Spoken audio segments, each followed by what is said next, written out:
नमस्कार, मैं निशा ठाकुर और आप देख रहे हैं मेट्रो मुंबई। वक्त हो चुका है मुंबई टॉप 10 बुलेटिन का। तो आइए एक नजर डालते हैं मुंबई की 10 बड़ी खबरों पर। भाजपा की रणनीति जब से सबके सामने आई है तब से भाजपा के खिलाफ चीजें होती हुई नजर आ रही है। जेपी नड्डा का एक बयान कि इस देश में सिर्फ और सिर्फ भाजपा रह जाएगी, बाकी सभी प्रादेशिक पार्टी खत्म हो जाएगी, जिसके बाद नीतीश कुमार ने बिहार का ठाकरे बनने से पहले बड़ा कदम उठा लिया। महाराष्ट्र की राजनीति में भी बड़े धमाके हो सकते हैं। देखिए ये स्पेशल रिपोर्ट।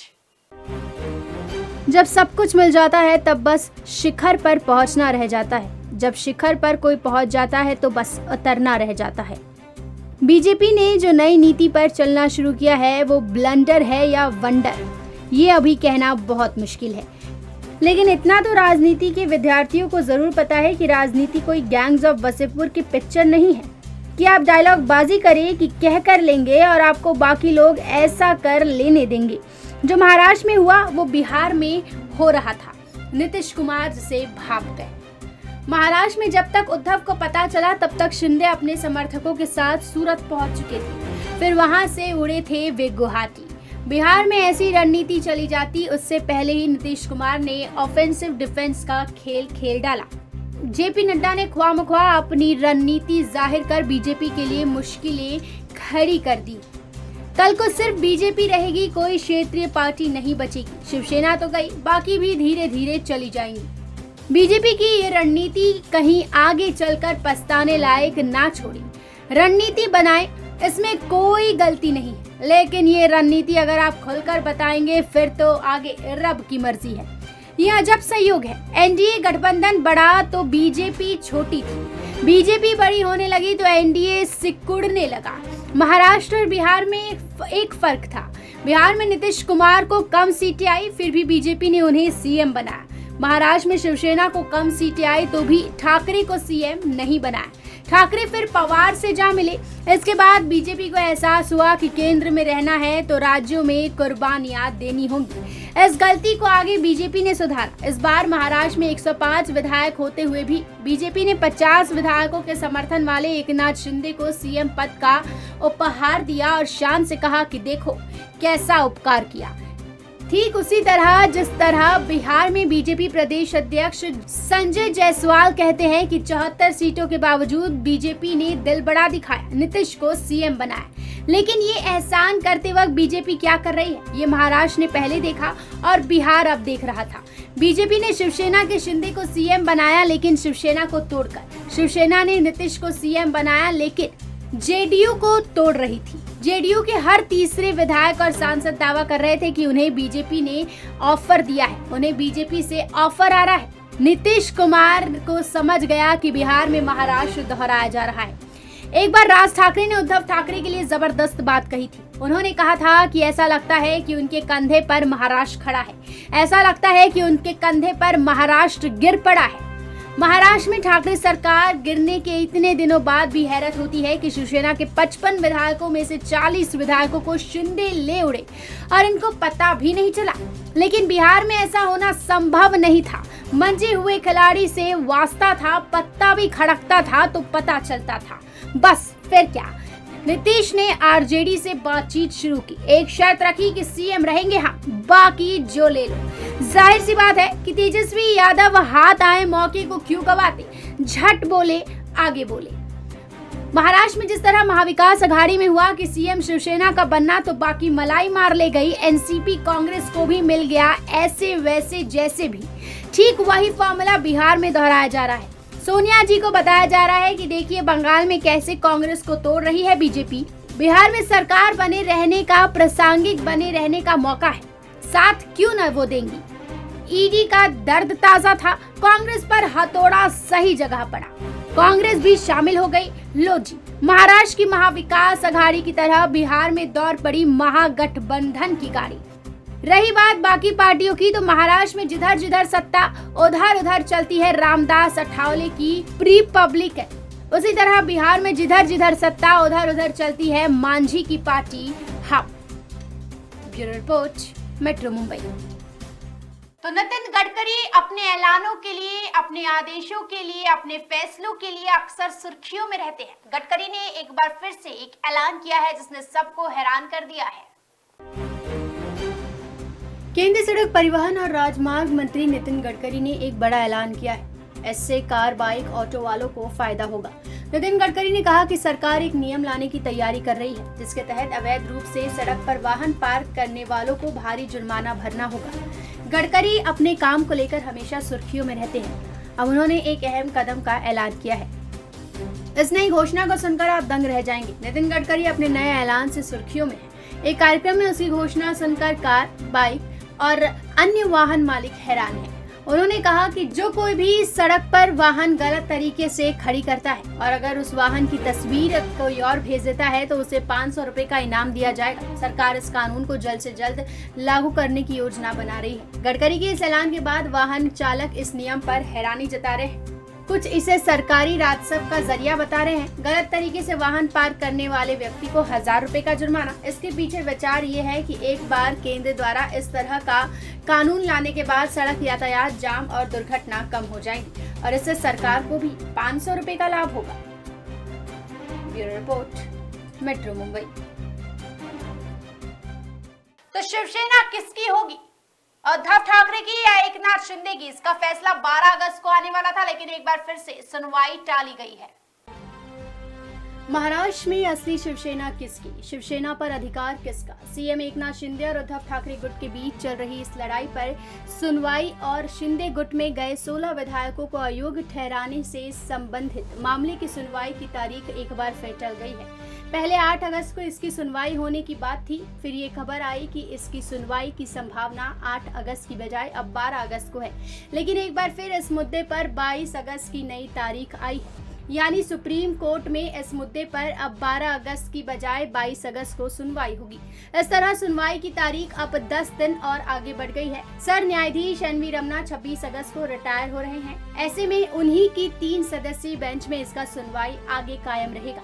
इसकी संभावनाएं कम है। इससे पहले हुई सुनवाई में उन्होंने अत्यंत ही कड़े शब्दों का इस्तेमाल किया था। 3 अगस्त को हुई सुनवाई में शिंदे गुट के विधायकों को अयोग्य ठहराने के मामले से शुरू होकर ये लड़ाई शिवसेना किसकी, इस सवाल पर आकर रुकी। इस पर कोर्ट ने एक अहम फैसला लिया था। सुप्रीम कोर्ट ने चुनाव आयोग को आदेश दिया था कि सुनवाई शुरू रहने के दौरान वो शिवसेना के चुनाव चिन्ह पर अधिकार किसका, इस पर फैसला ना सुनाए। चुनाव आयोग ने अब उद्धव ग्रुप को सामने अपना पक्ष रखने के लिए 4 हफ्तों का समय दिया है। Bureau report, metro Mumbai. तो करीना कपूर ने लाल सिंह चड्ढा को बॉयकॉट करने को लेकर एक बार फिर से चुप्पी तोड़ी है और हेटर्स को करारा जवाब दिया है।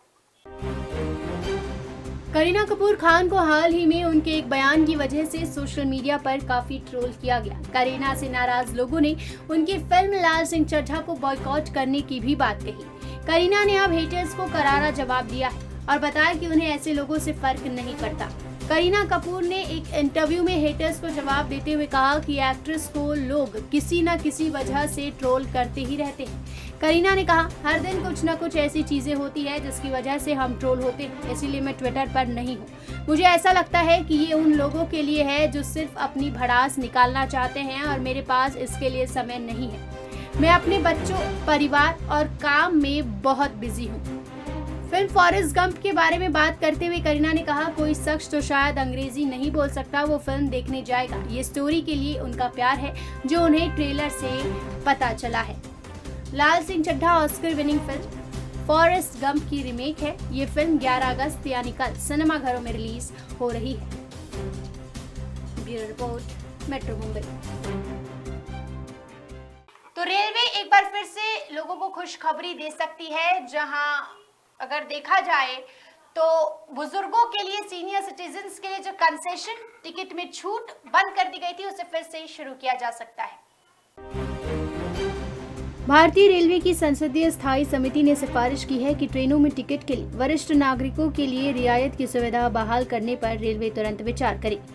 समिति ने कहा कि कम से कम स्लीपर और एसी श्रेणियों में तो रियायत बहाल करने पर सरकार को तुरंत फैसला करना ही चाहिए। बीजेपी सांसद राधा मोहन सिंह रेलवे की संसदीय स्थायी समिति के चेयरमैन हैं। दरअसल सरकार के इस फैसले का देश में चारों तरफ कड़ी निंदा की जा रही है। लेकिन अब रेलवे की संसदीय स्थायी समिति ने इस पर फौरन विचार करने को कहा है। बता दें कि कोरोना महामारी के शुरू होने के बाद से लगे लॉकडाउन के बाद रेलवे को भारी नुकसान हो रहा था। ऐसे में लॉकडाउन खुलने के बाद रेलवे ने कई तरह की पहले मिलने वाली सुविधाओं को तत्काल बंद कर दिया था। इसी कड़ी में वरिष्ठ नागरिकों को मिलने वाले रेलवे रिजर्वेशन में किराए की छूट में रोक लगा दी गई थी। इस फैसले पर विपक्ष के साथ साथ आम नागरिक भी खुलकर अपनी नाराजगी जाहिर कर चुके हैं। वहीं रेलवे ने पिछले कुछ दिनों में रेलवे में कोरोना के कारण कई पाबंदियों को हटाया भी है। ट्रेन में कंबल, चादर आदि की सुविधा को फिर से शुरू कर दिया गया है। Bureau report, metro Mumbai. तो कल रक्षाबंधन है, कई लोग 11 तारीख को मना रहे हैं तो कई लोग 12 तारीख को। आखिर देखिए सही मुहूर्त क्या है। सावन का महीना त्योहारों की शुरुआत का महीना कहा जाता है। सावन का समापन भाई बहन के पवित्र प्रेम के त्योहार रक्षाबंधन से होती है। इस बार ये पर्व 11 अगस्त के दिन गुरुवार को मनाया जाएगा। वैसे ये त्योहार सावन मास की पूर्णिमा को मनाया जाता है, लेकिन इस बार इस पर्व पर भद्रा का साया है, जिसके कारण राखी बांधने को लेकर थोड़ा सा कंफ्यूजन पैदा हो गया है। चलिए आपके भ्रम को दूर करते हैं और बताते हैं कि राखी किस वक्त और किस मुहूर्त में बांधी जाएगी।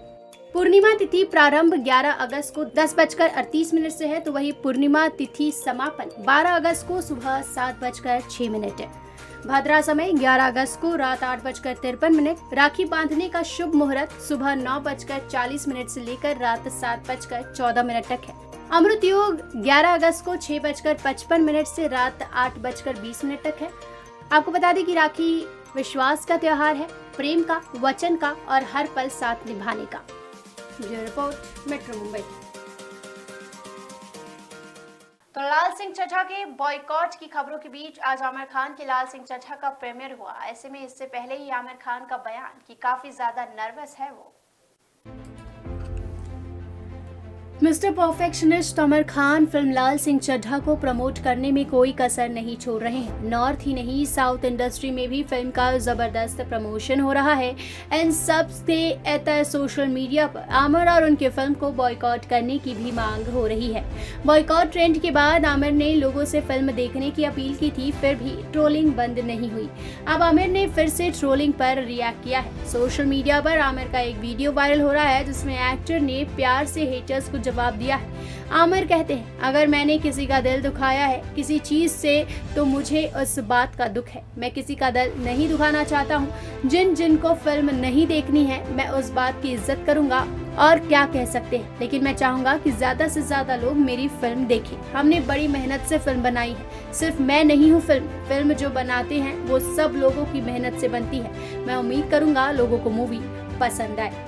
इससे पहले बॉयकॉट ट्रेंड पर बोलते हुए आमिर खान ने कहा था, कुछ लोगों को लगता है मुझे भारत से प्यार नहीं है, मगर ऐसी बात नहीं है। मैं लोगों से अपनी फिल्म लाल सिंह चड्ढा देखने की अपील करता हूँ। आमिर से इतर करीना कपूर ने फिल्म की ट्रोलिंग पर रिएक्ट करते हुए कहा था कि वे ऐसी चीजों पर ध्यान नहीं देती। Bureau report, metro Mumbai. तो मुंबई के गोरेगांव में बस का एक दुर्लभ वीडियो देखने को मिला, जब बेस्ट की बस नियंत्रण खो देती है और ऑटो लोगों को और दुकानों को कुचलते हुए निकल जाती है। ये नजारा है गोरेगांव का। ध्यान से देखिए, सब कुछ सामान्य है। अचानक एक बेस्ट की बस आती है तेज रफ्तार में। क्या लोग, क्या रिक्शा, क्या ऑटो, क्या दुकान, सबको रौंदते हुए कुचलते हुए चली जाती है। मुंबई में एक दर्दनाक सड़क दुर्घटना वीडियो सोशल मीडिया पर वायरल हो रहा है। वीडियो में बस ड्राइवर की साफ लापरवाही दिख रही है। एक ऑटो को रौंदते हुए बस आगे निकल जाती है। दुर्घटना में 4 लोग घायल हुए। हादसे में घायल हुए कुछ लोगों को वेदांत अस्पताल भर्ती कराया गया, जबकि गंभीर रूप से घायल हुए लोगों को जोगेश्वरी के ट्रॉमा केयर हॉस्पिटल में एडमिट कराया गया। ये घटना गोरेगांव पूर्व के डिंडोशी में मंगलवार को उस वक्त हुई जब बस के चालक ने बस से नियंत्रण खो दिया। इस दौरान सड़क किनारे खड़ी गाड़ियों को टक्कर मारते हुए बस आगे निकली। आगे ये बस एक पेड़ से जा टकराई, जिसके चलते 2 यात्री सहित 5 लोग घायल हो गए। पूरी घटना स्थल पर लगे सीसीटीवी कैमरे में कैद हो गई। दुर्घटनाग्रस्त हुई बस संतोष नगर के कुरला जा रही थी। घटना की वजह कथित तौर पर बस का ब्रेक बताया जा रहा है। वहीं घटना के कारणों की जांच बेस्ट की ओर से की जा रही है। मामले की जांच डिंडोशी पुलिस कर रही है। स्थल पर लगे सीसीटीवी कैमरे में घटना की पूरी तस्वीर सामने आई है। जिस वक्त बस अनियंत्रित हुई उस वक्त उसकी रफ्तार काफी ज्यादा तेज थी। एक साथ किनारों से टकराई हुई बस आगे बढ़ती है और पेड़ से जा टकराती है। Bureau report, metro Mumbai. तो मंत्रिमंडल का विस्तार हो चुका है और इसी के साथ शिंदे भाजपा में वॉर भी शुरू हो गई है।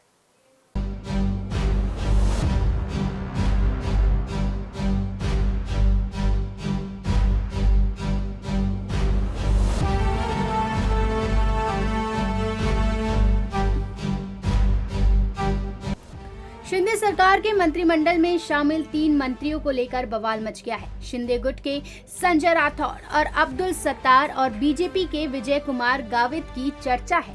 माना जा रहा है कि आने वाले दिनों में इन 3 मंत्रियों के चलते शिंदे सरकार की परेशानी बढ़ सकती है। विधानमंडल के आगामी सत्र में विपक्ष इन तीनों को लेकर सरकार को घेरेगी। इसका संकेत विधानसभा में विपक्ष के नेता अजीत पवार ने दिया।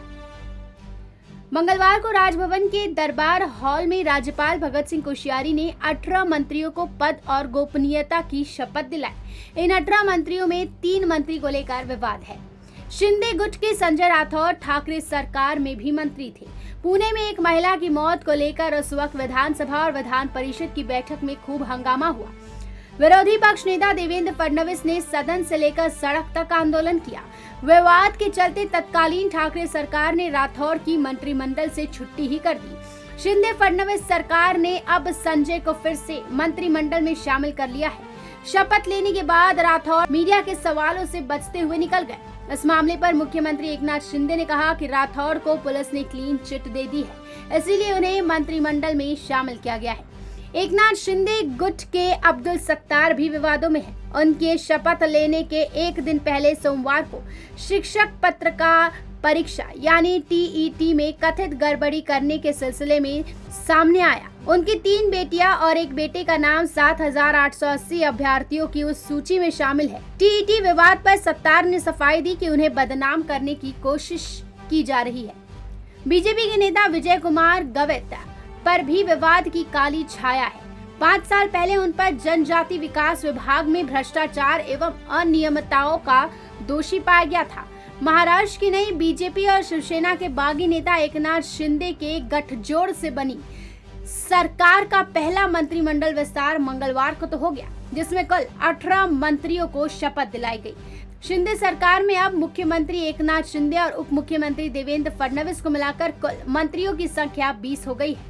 अगर मंत्रिमंडल का विश्लेषण किया जाए तो साफ पता चलता है कि बीजेपी के राज्य के कोर वोटर मराठा और ओबीसी को साधने की कोशिश की है। मंत्रिमंडल में सबसे ज्यादा 9 मराठा मंत्री है, जबकि 3 ओबीसी मंत्री है। Bureau report, metro Mumbai. ये थी मुंबई की 10 बड़ी खबरें और आप देख रहे थे टॉप 10 बुलेटिन। रोज रात मेरे साथ देखिए मुंबई की टॉप 10 बुलेटिन सिर्फ मेट्रो मुंबई पर। इस वीडियो को शेयर करना ना भूलें।